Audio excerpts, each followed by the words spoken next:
My dear friends, welcome to Rajshekhar classes on applied data science with Python. This is lecture number 553. In this lecture, we will try to understand decision surfaces playground or neural network playground. So, in this video, we will see one of the very interesting websites that I come across is playground.tensorflow.org. For those of you who don't know TensorFlow is basically one of the most popular programming libraries for deep learning built by Google.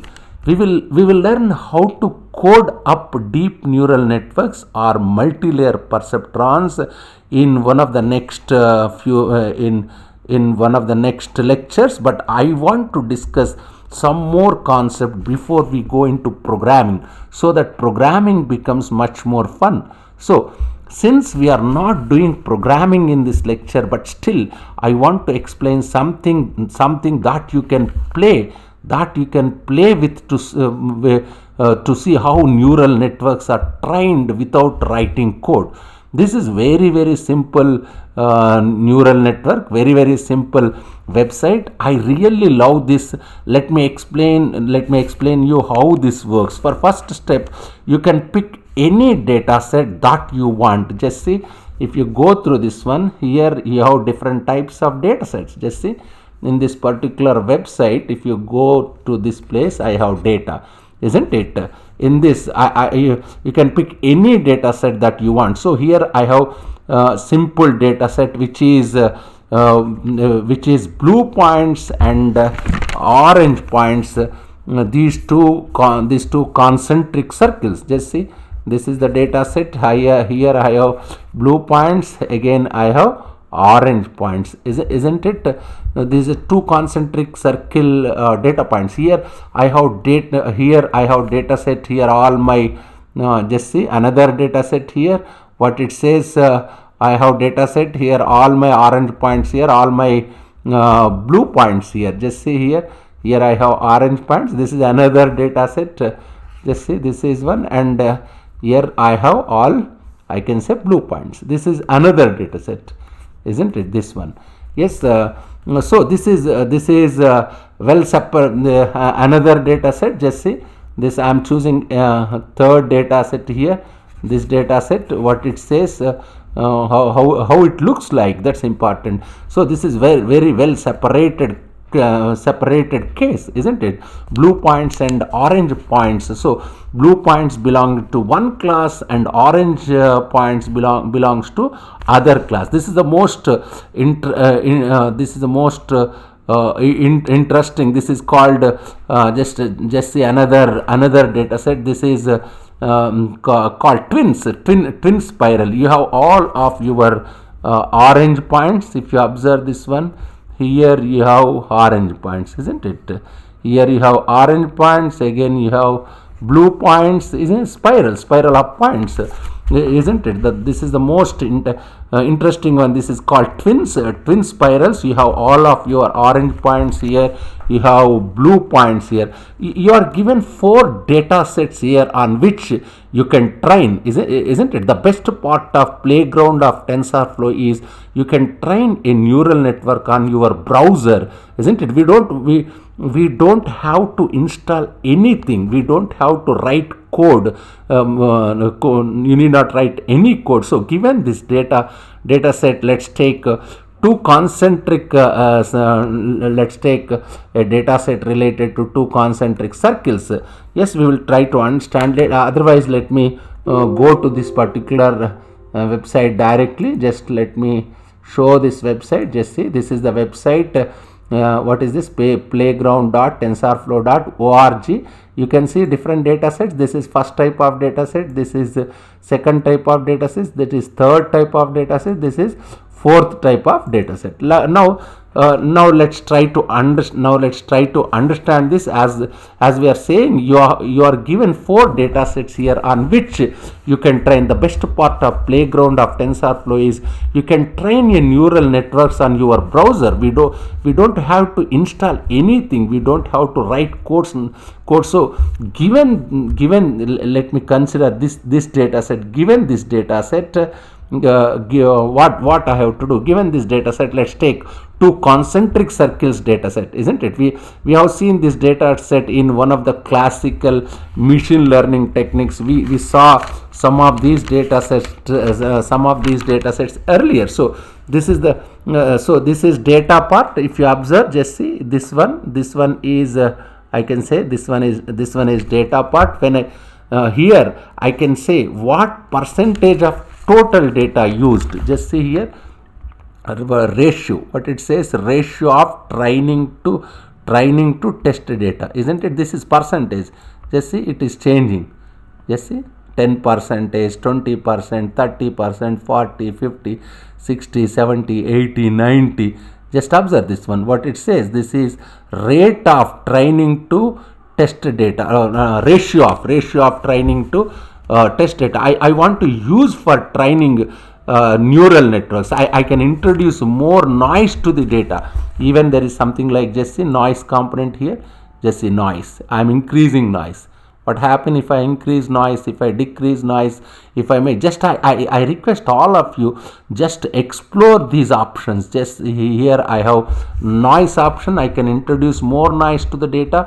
For example, if I introduce more noise, we can see if I increase the noise, we will see more orange point. Just see if I increase the noise, what happens? More orange points creeping to the blue points, isn't it? Just see more orange points are creeping to the blue points region. You can introduce more noise to the data. If keep the noise 0, just if you keep the noise 0, I'm keeping. I have all the blue points here. Just see, I have all the blue points here and all the orange points here. Just see here I have all the orange points.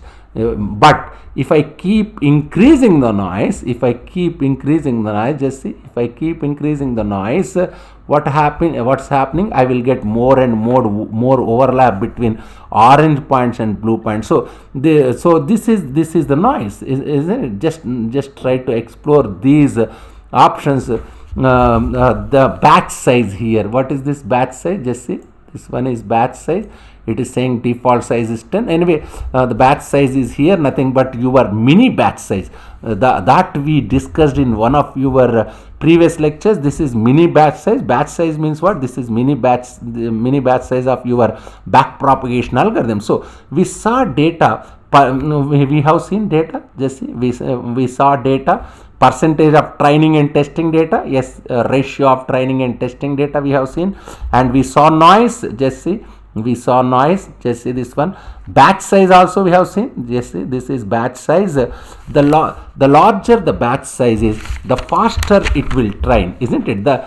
This button says, what is this button? This button is run button. Just see, this button is known as run button. It's running, isn't it? Let me stop this one. Run button. Here it says number of epochs. This is what? This I already discussed what is epoch. It says number of epochs that you have here.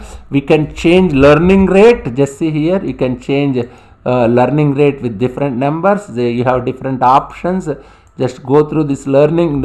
You can change learning rate. Just try to recall whenever you have wkij new equal to wkij old minus eta into dou L by dou wkij. That eta, eta is known as learning rate. Here eta is learning rate. If you keep learning rate very small, you can keep learning rate very small. Just see here, you have 0.0001, 0.0001, 0.001, like that.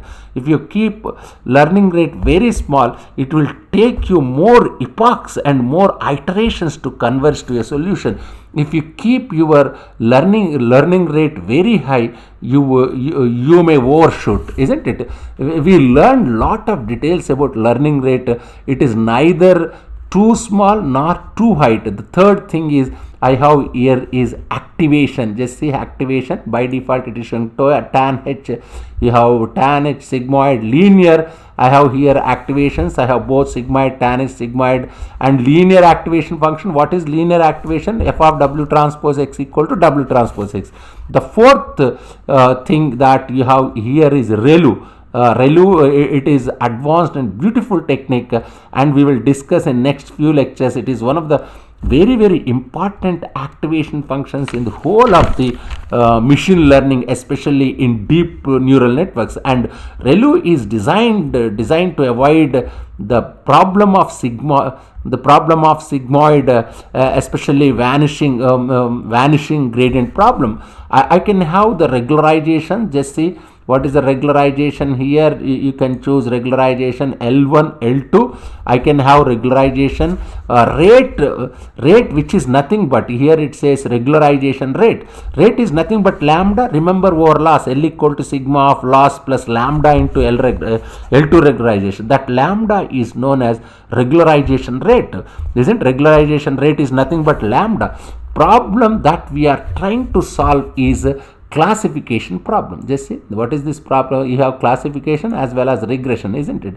Anyway, if you choose classification, you will get a classification problem. This is the here it is the structure of neural networks, because each of my data is two-dimensional data. Just see what is this data. All these data sets are basically, you have two dimensions. This is two-dimensional data. You have two axes, x1 and x2. Therefore, because I can just say this is x1, this is x2, two-dimensional data, because I can add more features like x1 square, I can say x2 square, x1 x2, what is this, sin x1, sin x3, like that. You have more features, but I can add more features, x1 square, x1 x2, sin x1. To add a feature, just click. You have to click on it like this. Just if you click on it, that this will be added. If it becomes if it becomes dark, if you click, it becomes dark, isn't it? Just if you want to remove, you can remove it.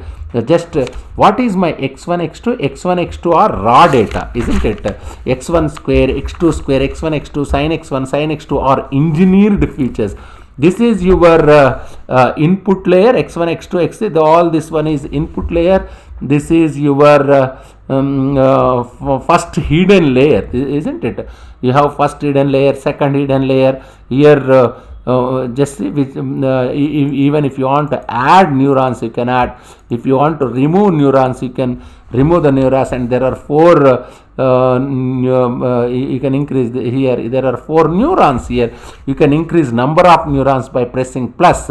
Then this third layer, there are output neurons. Just you can see here, this is output neurons. You can increase the neurons, you can decrease the neurons, isn't it? You can also increase number of neurons, and this is the final output. This is the final output. Just say this is the final output that you get here, and I can increase the number of hidden layers. Just see, these are the hidden layers. I can increase number of hidden layers. I can decrease number of hidden layers by pressing plus, and I can decrease number of hidden layers by pressing minus.